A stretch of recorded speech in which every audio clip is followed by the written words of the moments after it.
Students welcome back to study at home. तो ये video BHDE 106 के जो एग्ज़ाम के इम्पोर्टेंट प्रश्न आंसर जो प्रश्न उत्तर है उनके लिए बनाया गया है। इसमें एक इम्पोर्टेंट प्रश्न है जो बार बार एग्जाम में रिपीट होता है। भारत के भाषा परिवार, यानी कि पूछा जाएगा कि भारत के भाषा परिवार के बारे में बताइए, ये प्रश्न पूछ सकते हैं। या फिर आप लोगों से पूछ सकते हैं कि भारोपीय भाषा परिवार के बारे में बताइए। तो यहाँ पे हम सबसे पहले भारत के भाषा परिवार के बारे में देखेंगे कि भारत का भाषा परिवार है कौन कौन सा। भारत में मुख्य रूप से 4 भाषा परिवार हैं। पहला भारोपीय भाषा परिवार, जिसमें कि हिंदी, पंजाबी, गुजराती ये भाषाएं बोली जाती हैं। दूसरा जो द्रविड़ भाषा परिवार है, जिसमें तमिल, तेलुगु, कन्नड़, मलयालम ये भाषाएं आती हैं। आस्ट्रिक भाषा परिवार है, उसमें मुंडा, खासी और संथाली, बिहार की जो संथाली भाषा है वो आती है। और चीनी तिब्बती भाषा परिवार में तिब्बत की जो तिब्बती, बर्मी, मणिपुरी और नागा और मिजोरम की जो भाषाएं होती हैं वो वाली भाषाएं इसके अंतर्गत आती हैं। तो भारोपीय भाषा परिवार का मैंने यहाँ पे पूरा विवरण इसके अंदर आप लोगों को बताऊंगी, लेकिन अगर एग्जाम में पूछा जाए तो उसमें आपको भारोपीय परिवार में इतना सारा कुछ नहीं लिखना है। जैसे यहाँ द्रविड़ परिवार शुरू है तो यहाँ तक 3-4 पेज में ये जो भारोपीय परिवार है इसके बारे में ही बताया गया है।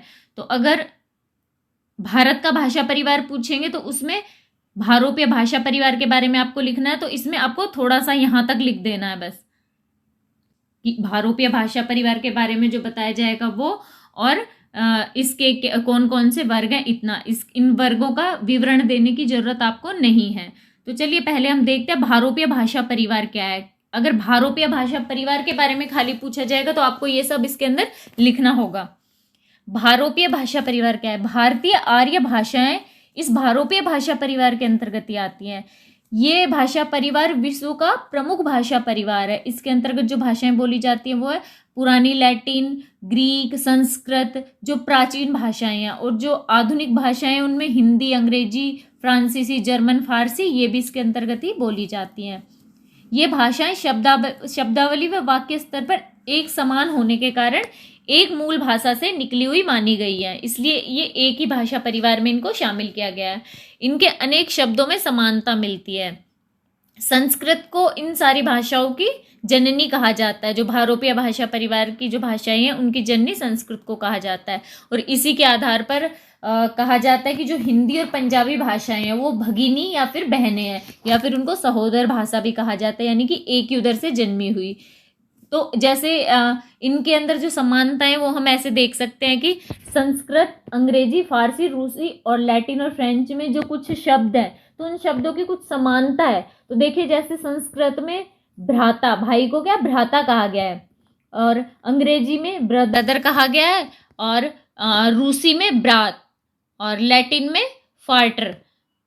और जो दबे, संस्कृत में दबे होता है, 2 को दबे कहते हैं, और अंग्रेजी में उसे 2 कहेंगे, फारसी में 2, रूसी में दवा, लैटिन में उसे DUO, और फ्रेंच में दवे बोलते हैं। तो ऐसे ही ना और भी शब्द है जो कि क्या कोई शब्द ऐसे लिखने में तो कोई शब्द बोलने में एक जैसा लगता है, यानी कि उसका उच्चारण हल्का फुल्का उसके समान होता है।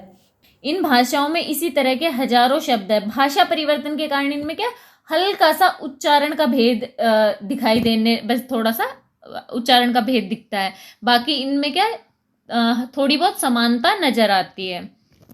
भारोपीय भाषा परिवार में 8 वर्ग होते हैं जो कि 2 समूह में बटे होते हैं, कैंटुम और शतम।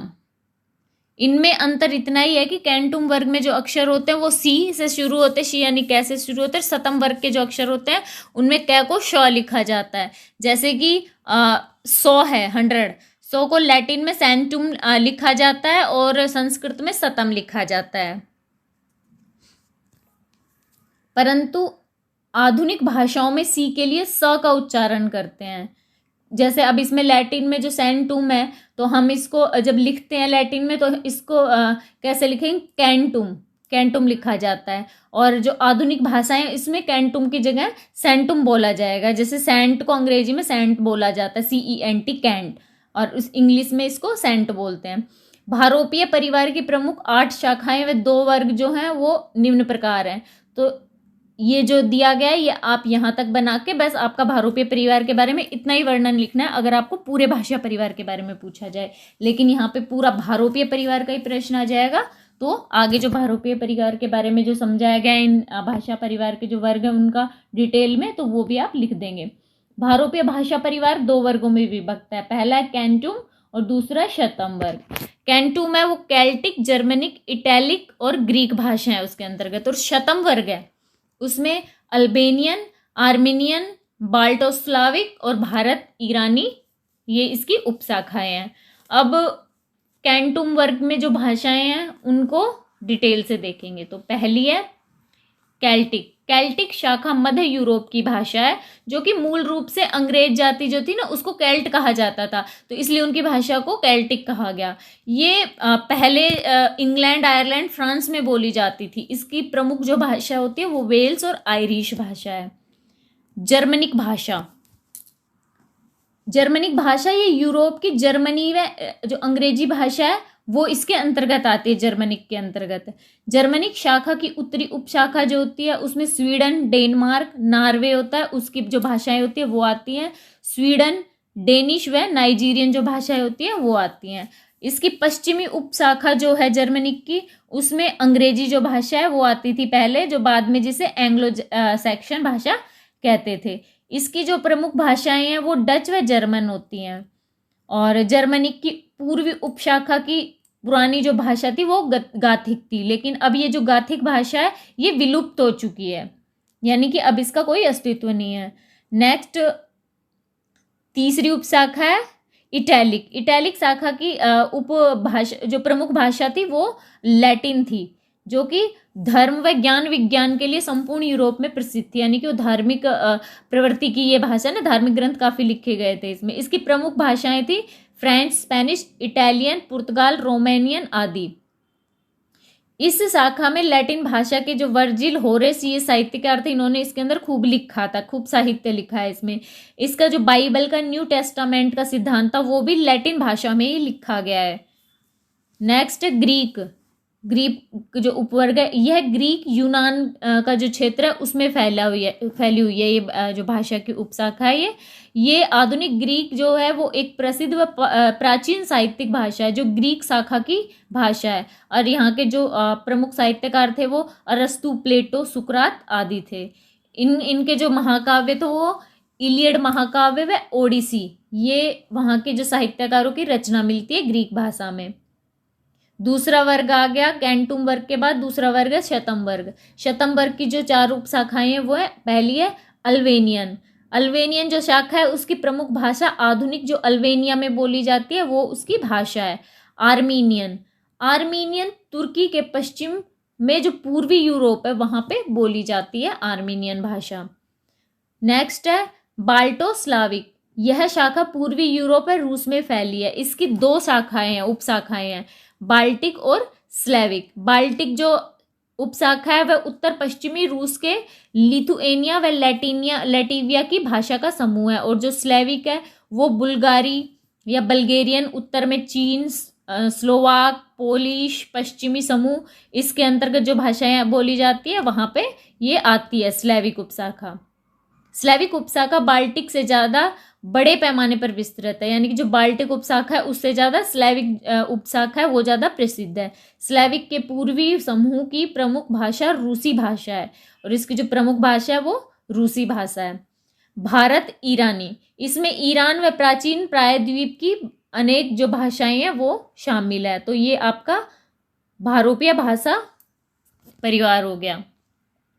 ये काफ़ी बड़ा है, लेकिन आपको अगर पूरा प्रश्न है कि भाषा परिवारों के बारे में बताइए, भारत के भाषा परिवारों के बारे में बताइए, तो आपको सिर्फ यहां तक लिखना है। ये भी नहीं लिखेंगे तो चलेगा, क्योंकि यहां पे सारे वर्ग और उपवर्ग दिए गए हैं यहां तक। और भारत के भाषा परिवार ये 4 हैं, तो ये इतना लिख के फिर आपको दूसरा शुरू कर देना है, पूरा नहीं लिखना है भारोपीय परिवार। तो ये एक इंपॉर्टेंट प्रश्न हो गया भारोपीय परिवार। अब भारत के भाषा परिवार का एक हो गया भारोपीय परिवार, दूसरा है द्रविड़ भाषा परिवार। द्रविड़ भाषा परिवार दक्षिण भारत में बोली जाने वाली प्रमुख 4 भाषाओं का समूह है। जो 4 भाषाएं कौन सी हैं? तमिल, तेलुगु, कन्नड़ व मलयालम। यानी कि जो हमारे दक्षिणी भारत है वहाँ पे जो राज्य हैं वो प्रमुख जो 4 राज्य हैं उन चारों में जो भाषा बोली जाती है तमिल, तेलुगु, कन्नड़ व मलयालम, वो द्रविड़ भाषा परिवार के अंतर्गत ही आती है। अब हम इनका डिटेल में देखते हैं कि तमिल भाषा द्रविड़ भाषा परिवार की सबसे प्राचीन भाषा है, यानी कि सबसे पुरानी भाषा है द्रविड़ भाषा परिवार की, जो कि ईसा पूर्व शताब्दी से पहले से चली आ रही है। इसका सबसे पुराना साहित्य संघ साहित्य है, जो परवर्ती साहित्य से लगभग 500 वर्ष पहले का है। परवर्ती साहित्य के जो कवि थे तिरुवल्लुवर, उन्होंने क्या रचा था? ग्रंथ रचा था तिरुकल्लुरल ग्रंथ व शिल्पाधिकारम, मणिमेलखा। ये सारे के सारे ग्रंथ जो हैं ये तमिल भाषा में लिखे गए हैं, जिसमें तिरुवल्लुवर जो कवि थे या फिर जो साहित्यकार थे उन्होंने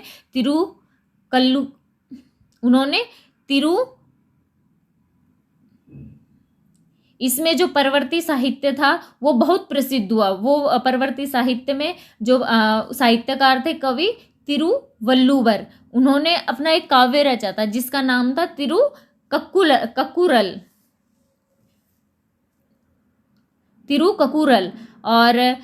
और जो साहित्य रचा गया परवर्ती साहित्य में वो था शिल्पाधिकारम और मणिमेखला। ये प्रमुख ग्रंथ थे जो कि लगभग 2 या 3 ईसा पूर्व शताब्दियों में लिखे गए थे।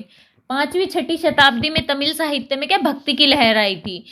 जो भक्ति साहित्य उस टाइम फिर रचा गया, जो कि भक्ति कवि वैष्णव, जो भक्ति रचना करने वाले कवि थे, जो वैष्णव भक्ति करते थे वो कवि थे कवि आलवार, और जो शैव भक्ति करते थे, जो शिव की भक्ति करते थे वो थे कवि न्यानमार। इन्होंने भक्ति काव्य लिखा उस टाइम। तमिल शब्द की उत्पत्ति के बारे में विद्वान एक मत नहीं है। कुछ विद्वानों का मानना है कि जो तमिल भाषा है, वो जो तमिल शब्द है वो द्रविड़ से बना है, द्रविड़ शब्द से तमिल शब्द बना है। लेकिन कुछ विद्वानों का मानना नहीं है कि ये इससे बना है। कुछ विद्वानों के अनुसार तमिल शब्द जो है वो अमीशत यानी कि अमृत, मधु या शहद के विपर्य के रूप में उत्पन्न मानते हैं, यानी कि इसका पर्यायवाची शब्द के रूप में तमिल को मानते हैं। श्रीलंका व मलेशिया के विद्वानों ने भी तमिल साहित्य लिखा था। तमिल की अपनी एक भाषा लिपि, यानी तमिल जो भाषा है उसकी खुद की एक लिपि है। जैसे हमारी हिंदी की देवनागरी है ना, ऐसे इसकी ब्राह्मी के दक्षिणी रूप के रूप में इसकी लिपि लिखी जाती है। अतः यह देवनागरी के समान ही वर्ण लिए हुए होती है। इसमें 18 व्यंजन होते हैं, और साथ ही तमिल में उर्दू के भी कई शब्द मिलते हैं, संस्कृत के भी कई शब्द मिलते हैं। नेक्स्ट हमारी भाषा है मलयालम। यह केरल का जो राज्य है वहाँ की राजभाषा है। द्रविड़ परिवार की चारों भाषाओं में यह सबसे कम बोली जाने वाली भाषा है, परंतु आधुनिक भारतीय साहित्य में इसका बहुत बड़ा योगदान है। इसका जो साहित्य है बहुत समृद्ध है, यानी कि भाषा बोली तो कम जाती है लेकिन इसका जो साहित्य है वो बहुत ही उन्नत है। इसका उद्भव जो हुआ था वो जो 3री ईसा शताब्दी थी ना उसमें हुआ था, जो कि प्रमुख जो इसके साहित्यकार थे कुमारन, आशान, तकवी कवि हो गया, शिवशंकर पिल्लई, शंकर कुरूप, ये साहित्यकारों ने जो साहित्य रचना की थी उसमें मलयालम की झलक देखने को मिली। कुछ विद्वान ये मानते हैं कि जो मलयालम भाषा है वो तमिल भाषा से ही उत्पन्न हुई है, क्योंकि जब मलयालम बोली जाती थी केरल में तो उससे पहले तमिल भाषा बोली जाती थी। परंतु बाकी विद्वान ऐसा नहीं मानते, यानी कि सब नहीं मानते ऐसा। फिर भी जो मलयालम का उच्चारण व शब्दावली और वाक्य की संरचना वो थोड़ी थोड़ी तमिल के जैसी ही है। इसकी प्रमुख विशेषता यह है कि ये जो चारों द्रविड़ भाषा परिवार है ना, द्रविड़ भाषा परिवार की जो भाषाएं हैं उसमें चारों जो भाषाएं हैं उनमें से सबसे ज़्यादा संस्कृत के शब्द मलयालम में ही मिलते हैं। और ये जो लिपि है इसकी देवनागरी की तरह ही इसकी लिपि थोड़ी थोड़ी मिलती है इसमें, लेकिन बिल्कुल नहीं मिलती। इसकी तमिल से पूरी तरह इसकी लिपि मिलती है, और जो वर्ण होते हैं वो देवनागरी लिपि की तरह लिखे जाते हैं इसमें। नेक्स्ट द्रविड़ परिवार की भाषा है कन्नड़। यह भाषा वर्तमान में कर्नाटका है, हमारा कर्नाटका स्टेट, वहाँ पे बोली जाती है और वहाँ की राजभाषा है। द्रविड़ भाषाओं में ये प्राचीनता की दृष्टि से दूसरे नंबर पर है। पहले नंबर पर हमारी तमिल थी, यहाँ पे देखिए लिखा गया है तमिल सबसे प्राचीन भाषा है, और दूसरे नंबर पे कन्नड़ हो गई। यह प्राचीन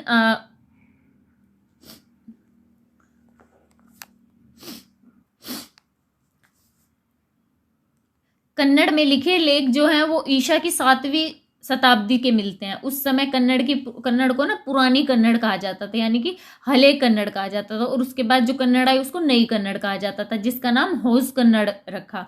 और इन दोनों में थोड़ी थोड़ी भिन्नता है। इनके जो प्रमुख काव्य हैं वो है पंप भारत व आदि पुराण।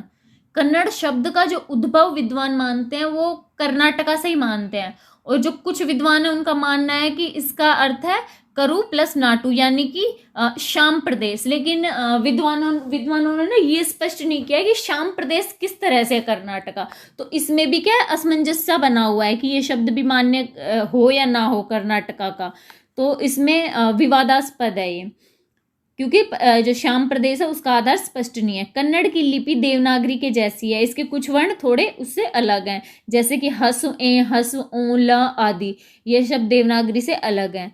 नेक्स्ट भाषा है द्रविड़ भाषा की तेलुगु।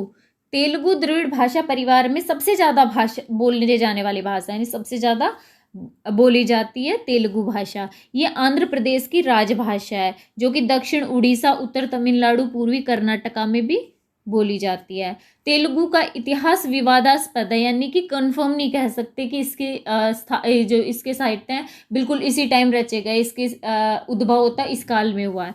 पर 1000 ईस्वी में तेलुगु का प्राचीनतम ग्रंथ नन्नन्य का महाभारत मिलता है। इसके प्रमुख कवि जो हैं तेलुगु भाषा के वेमना व पोतना है। तेलुगु भाषा की द्रविड़ भाषाओं में बाह्य शाखा में आती है, यानी कि अन्य भाषाओं से थोड़ी सी अलग है। जो द्रविड़ भाषा परिवार है उसकी क्या 2 शाखा है, भीतरी शाखा, बाह्य शाखा। तो भीतरी शाखा में तमिल, मलयालम और कन्नड़, और बाह्य शाखा में तेलुगु। तो इस वजह से तेलुगु जो है भारत की द्रविड़ भाषाओं में बाह्य शाखा में आती है, तो अन्य भाषाओं से थोड़ी अलग है। तेलुगु की जो लिपि होती है वो कन्नड़ की लिपि के समान ही है, बस थोड़े बहुत वर्ण है उनका अंतर है, और इनको लिखने में थोड़ी बहुत भिन्नता हो जाती है। बाकी इसमें कन्नड़ की समानता मिलती है। तीसरा हमारा भाषा परिवार आता है ऑस्ट्रिक भाषा परिवार। ऑस्ट्रिक भाषा परिवार को एक विद्वान ने बताया कि ऑस्ट्रिक भाषा परिवार किसे कहा गया है। ये जो ऑस्ट्रो एशियाटिक थे, जो मलाय पॉलिनेशियन जो भाषा परिवार थे ना, उनको मिला के ऑस्ट्रिक भाषा बोला गया है। इस ऑस्ट्रिक भाषा परिवार की 2 शाखाएं हैं। पहली मानखमेर है, जिसमें की भाषाएं जो बोली जाती होती बर्मा व हिंदी चीन की जो भाषाएं हैं ना वो इसके अंतर्गत आती है, मानखमेर के अंतर्गत। भारत में खासी व निकोबारी भाषा इसी शाखा के अंतर्गत आते हैं। इनका विकास पहले ज़्यादा हुआ नहीं है, तो खासी भाषा स्कूलों में मातृभाषा के रूप में पढ़ाई जाती है, और इसकी जो लिपि होती है वो रोमन में लिखी जाती है। निकोबारी जो भाषा है वो निकोबार द्वीप समूह में फैली है, जो कि जनजातीय क्षेत्र होने के कारण अधिक विकसित नहीं हुई है। दूसरी जो इसकी उपशाखा है ऑस्ट्रिक भाषा की, वो है मुंडा भाषाएं, जो कि सिर्फ भारत में बोली जाती है। और संस्कृत में जो मुंडा भाषा है उसे कोल कहा जाता है, और जो मुंडा भाषा बोलने वाले लोग हैं उनको निषाद कहा जाता है। इसका जो प्रमुख क्षेत्र होता है मुंडा भाषा का, वो बिहार का जो छोटा नागपुर है वो वाला है, यानी वहाँ पे सबसे ज़्यादा बोली जाती है ये। और जो इसके क्षेत्र हैं वो है बंगाल, बिहार, मध्य प्रदेश, आंध्र प्रदेश और उड़ीसा। मुंडा भाषा जो है वो बिहारी प्रदेश की जो संथाली भाषा है वो इसका मुंडा भाषा का प्रमुख रूप है। इसमें देवनागरी लिपि की तरह ही इसकी लिपि होती है, और जो अन्य भाषाएं हैं मुंडा भाषा के अंतर्गत वो है मुंडारी, कर्क और सबर। ये मुंडा भाषा के अंतर्गत आने वाली भाषाएं हैं। ये जो भाषाएं हैं ये भी अधिक विकसित नहीं है, क्योंकि जो ऑस्ट्रिक भाषा परिवार है ये क्या है, चारों तरफ से भाषाओं से क्या अलग है थोड़ा सा। देखिए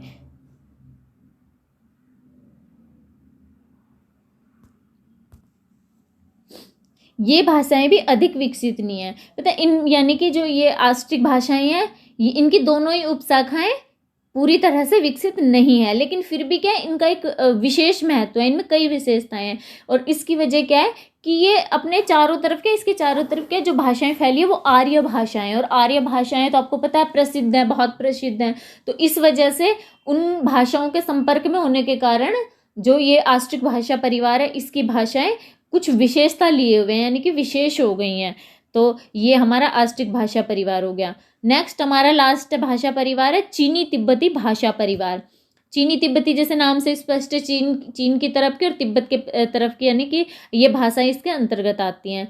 इसकी 2 शाखाएं हैं, तिब्बती बर्मी और चीनी। तिब्बती बर्मी वर्ग में आने वाली भाषाएं सिक्किम, मिजोरम, अरुणाचल प्रदेश, नागालैंड इन क्षेत्रों में बोली जाती हैं। इस भाषा को जो बोलने वाले लोग हैं उनको संस्कृत में किरात की संज्ञा दी गई, यानी किरात कहा गया है। तिब्बती भाषाएं बोलने वाले जो लोग हैं ना उनको किरात कहा गया है।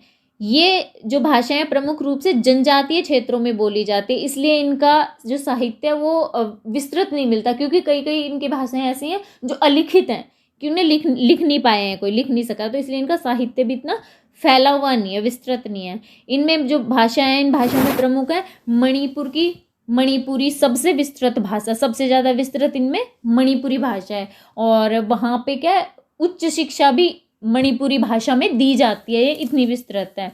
उच्च शिक्षा का जो स्तर है वहाँ पे उच्च स्तर पर इसका अध्यापन होता है मणिपुरी में। इसकी जो मणिपुरी की लिपि है वो बांग्ला लिपि है।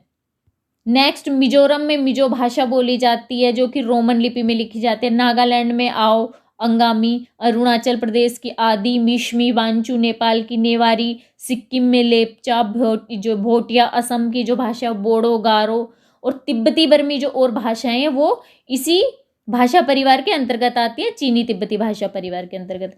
चीनी तिब्बती भाषाओं में रूप परिवर्तन नहीं होते, यानी कि जो जैसे लिखी गई वैसे ही लिखी जाएंगी, उनमें रूप परिवर्तन नहीं होता है। इसलिए ये भाषाएं सामान्य रूप से क्या सुदूर क्षेत्रों में बोली जाती है। सुदूर का मतलब हो गया अलग थलग से, दूर के क्षेत्रों में। इसलिए क्या ये अन्य भाषाओं से या फिर अन्य लोगों से क्या संपर्क नहीं बना पाती, तो इसलिए भौगोलिक दूरी व भाषिक दूरी। भौगोलिक दूरी का मतलब हो गया ये, मतलब जैसे अब हम यहाँ पे हिंदी बोल रहे हैं, मान लीजिए कहीं पे हैं, हमसे ये कितनी दूर है, तो ये भौगोलिक दूरी हो गई। ये प्रदेश कितनी दूर है, भौगोलिक दूरी। भाषिक दूरी, अब हमारी भाषा और उनकी भाषा में बहुत दूर तक ना हम उनकी सुन पा रहे हैं ना वो हमारी समझ पा रहे हैं, हम आपस में एक दूसरे के साथ कन्वर्सेशन नहीं कर सकते, तो हमारी भाषाएं भी एक दूसरे से थोड़ी दूर हैं। इस कारण इसके ऊपर क्या अन्य भाषाओं का कोई प्रभाव कम ही पड़ा है, इसलिए इनका क्या अन्य भाषा परिवार से संपर्क कम ही हो पाता है। तो ये इसकी जो भाषाएं हैं उनमें रूप परिवर्तन नहीं हो पाया है कि ऐसे कि हाँ भाई इस एक शब्द है उसका मीनिंग किसी को समझ नहीं आ रहा है तो हिंदी में उसका हल्का सा ट्रांसलेट करके कुछ और शब्द करके बोल लो कि वो भी समझ जाए हम भी, तो ये इसमें नहीं हो पाया है। तो ये कुछ थे भारत के कुछ भाषा परिवार। और एक प्रश्न हो गया कि भारोपीय भाषा परिवार, और एक प्रश्न हो गया भारत के प्रमुख भाषा परिवारों के बारे में बताइए। तो चलिए एक ये क्वेश्चन हो गया। तो ये यहाँ पे भारत का भाषा परिवार और एक भारोपीय भाषा परिवार, ये दो इम्पोर्टेंट प्रश्न है, उसके आंसर इस एक वीडियो में हो गए हैं। तो आप इसकी तैयारी कीजिए। बाकी जो इम्पोर्टेंट प्रश्न बचे हैं तो अगर मेरे से तैयार हो पाए तो मैं ज़रूर वीडियो डालूंगी। तो चलिए मिलते हैं अगले वीडियो में कुछ नई इन्फॉर्मेशन के साथ। अगर वीडियो अच्छा लगा हो तो प्लीज़ चैनल को लाइक एंड सब्सक्राइब जरूर कर दीजिएगा।